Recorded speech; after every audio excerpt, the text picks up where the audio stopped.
નામે કરોડો રૂપિયાનો ગોટાળો કરાયો। બનાસકાંઠામાં લકી ડ્રો ચલાવવાના સામે ગુનો દાખલ। ગૌશાળાના નામે લોકોને છેતરતા હતા। ગૌશાળાના નામે ડ્રો કરવામાં આવે છે, જેમાં કરોડો રૂપિયા ઉઘરાવવામાં આવે છે અને આ કરોડો રૂપિયાનું ટેક્સ ભરવામાં નથી આવતું।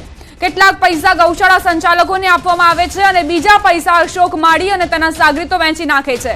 અશોક માળીએ પ્રથમ ડ્રો થરાદ તાલુકાના ડેંડુઆ ગામમાં આવેલ સુમેરપુરી ગૌશાળામાં કર્યો હતો, જેમાં એક કૂપનની કિંમત 299 રૂપિયા હતી। સૂત્રોનું માનીએ તો આ ડ્રોમાં 3.25 લાખ જેટલી કૂપનો વહેંચવામાં આવી। આ કૂપનોની કિંમત 9,71,75,000 જેટલી થાય, જેમાં 3,21,75,000 જેટલું એજન્ટોને કમિશન અપાયું। 1 કરોડ જેટલા ગૌશાળા સંચાલકોને અપાયા। 2 કરોડના ઇનામો અને આયોજન પાછળ ખર્ચ કરાયા હોવાનો અંદાજ છે। 6,70 લાખ જેટલા અશોક માળી અને તેની 135 લોકોની ટીમ કમાઈ। ત્યારે લોકો પણ કહી રહ્યા છે આ ખોટી રીતે ડ્રો ચલાવવામાં આવે છે। અમને કે અમારા સંબંધીઓને આજ સુધી આ ડ્રોમાં નામ નથી ખુલ્યું।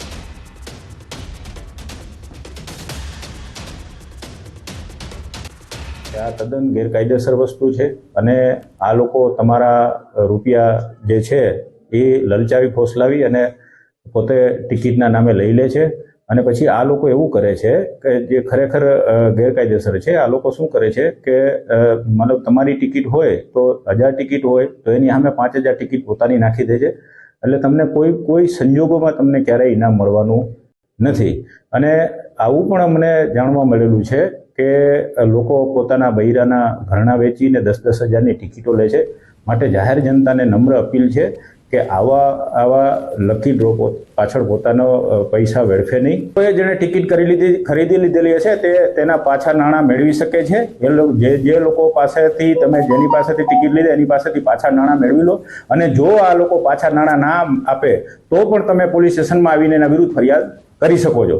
એટલે એ પણ વિનંતી છે કે તમે તમારા પાછા નાણાં લઈ લેજો, જેથી કરીને તમારા રૂપિયા વેડફાય નહીં। 399 ખરીદી હતી એક કૂપન, એટલે આજ સુધી ઇનામ લાગ્યું? કશું નહીં લાગ્યું। શું માંગે તમારી? માંગ મારા પૈસા પરત મળવા જોઈએ। કેટલા લોકોના આવા પૈસા તમારા જેવા લોકોના સંડોવાયેલા હશે? હજારો લોકોના। શું કાર્યવાહી થવી જોઈએ આના પર? થવી જ જોઈએ। અશોક માળી તમારા ગામનો છે, અનેક જગ્યાએ ડ્રો કર્યા છે, શું કહેવા માંગો તમે? એ બધા ડ્રો કર્યા, ફ્રોડ ડ્રો કર્યા, એમાં કશું લાગતું નહીં। આખી બુકું ફાડું નાખીએ પણ કશું લાગતું જ નહીં। ડેડુઆ નહીં, બનાસકાંઠામાં લગભગ છેલ્લા ઘણા સમયથી ડ્રોના નામે રાફડો ફાટ્યો છે અને જેના લીધે અહીંની લોકલ પબ્લિક જે છેતરાય છે ને ઊંધા રવાડે ચડી છે। ડેડુઆની અંદર ડ્રો 299ની કંઈક કૂપન હતી, લગભગ 6 મહિના પહેલા ડ્રો થયો હતો ને એની અંદર 25 લાખના, 15 લાખના, 10 લાખના આવી રીતે ઇનામો હતા, કંઈક 200+ ઇનામો હતા ને એમાં અમુકને ઇનામો લાગ્યા, ફ્રોડ થાય છે, ખોટી કૂપનો નંખાઈ જાય છે, લાખનું કંઈ 2 લાખ 3 લાખ કૂપનો અંદર નાખી દે છે। ના, એમાં કશું ઇનામ બીજા લાગતા નથી। અમારા સગાવાલે કૂપનો લીધી, બાકી અમે કૂપનો બીજી લીધી નથી, પણ કોઈને આજ દિવસ સુધી અમારા કોઈ સગાવાલાને કોઈને કૂપનમાં કશું લાગ્યું જ નથી। તમારા ગામનો જ એક માસ્ટર માઇન્ડ છે જેની સામે ફરિયાદ દાખલ થઈ છે, અનેક ડ્રો એને કર્યા છે, શું પોલીસ દ્વારા કાર્યવાહી કરવી જોઈએ? હા, કરવી જ જોઈએ ને, પરફેક્ટ। કયા પ્રકારની કાર્યવાહી થવી જોઈએ આના પર? એમાં હરેક જનતાને રવાડે ચડાવે છે। બીજેડ કૌભાંડ બાદ હવે બનાસકાંઠાની અંદર ડ્રોનું સૌથી મોટું કૌભાંડ થયું હોય તેવી ચર્ચાઓ અત્યારે ચાલી રહી છે અને ખાસ કરીને થરાદ ડીવાયએસપી દ્વારા અશોક માળી તેમજ અન્ય જે સાગરીતો છે તેમના ઉપર ફરિયાદ પણ દાખલ કરવામાં આવી છે।